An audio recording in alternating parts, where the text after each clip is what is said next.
മടിയൻകൂലം ക്ഷേത്രപാലക ക്ഷേത്രത്തിൽ ആധുനിക രീതിയിൽ പണിത ശൗചാലയത്തിന്റെ ഉദ്ഘാടനം നടന്നു. ക്ഷേത്ര വികസന സമിതിയുടെ നേതൃത്വത്തിൽ ട്രസ്റ്റ് ബോർഡിന്റെയും നവീകരണ കമ്മിറ്റിയുടെയും സഹായത്തോടെയാണ് ശൗചാലയം നിർമ്മിച്ചത്.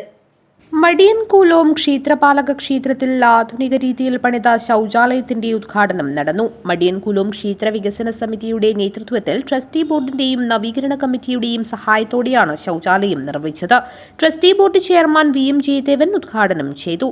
നേരത്തെ ഒരു വളരെ പരിമിതമായ ഒരു സൗകര്യമുണ്ടായിരുന്നെങ്കിലും ഇത്രയും വലിയൊരു ക്ഷേത്രത്തിൽ അത് വളരെ ചെറിയതാകുന്നൊരു ബോധ്യത്തിൽ വികസന സമിതി അതിന് മുന്നോട്ട് വരികയും ഒരു നല്ല രീതിയിൽ ഒരു ആധുനിക രീതിയിൽ തന്നെ ഒരു ശൗചാലയം ഇവിടെ നിർമ്മിക്കണമെന്ന് തീരുമാനിക്കുകയും പാട്ടോത്സവത്തിന് മുന്നോടിയായി അത് എത്രയും പെട്ടെന്ന് തീർക്കണമെന്ന ഉദ്ദേശത്തോടെ മുന്നോട്ട് പോകുന്ന അവസരത്തിൽ ചെറിയ ഒരു സഹായം ട്രസ്റ്റി ബോർഡിനോടും നവീകരണ കമ്മിറ്റിയോടും ആവശ്യപ്പെട്ടതിൻ്റെ അടിസ്ഥാനത്തിൽ ഈ ട്രസ്റ്റി ബോർഡിൻ്റെയും നവീകരണ കമ്മിറ്റിയുടെയും സഹായത്തോടെ ഇത് വളരെ നല്ല രീതിയിൽ ഇന്ന് പൂർത്തീകരിച്ച് ഇന്ന് ഉദ്ഘാടനം ചെയ്യാൻ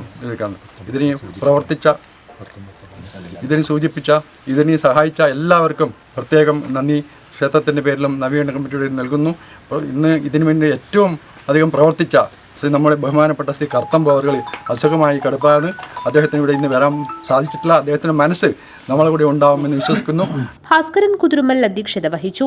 ട്രസ്റ്റി ബോർഡ് മെമ്പർമാരായ NV Baby Raj, V Narayanan, Ashokan AV, നിർമ്മാണ committee chairman P Balakrishnan Vellikkoth, Thokkanam Gopalan, executive officer P Vijayan, മറ്റ് വികസന സമിതി ഭാരവാഹികൾ, നവീകരണ കമ്മിറ്റി ഭാരവാഹികൾ, ഭക്തജനങ്ങൾ തുടങ്ങിയവർ ചടങ്ങിൽ സംബന്ധിച്ചു.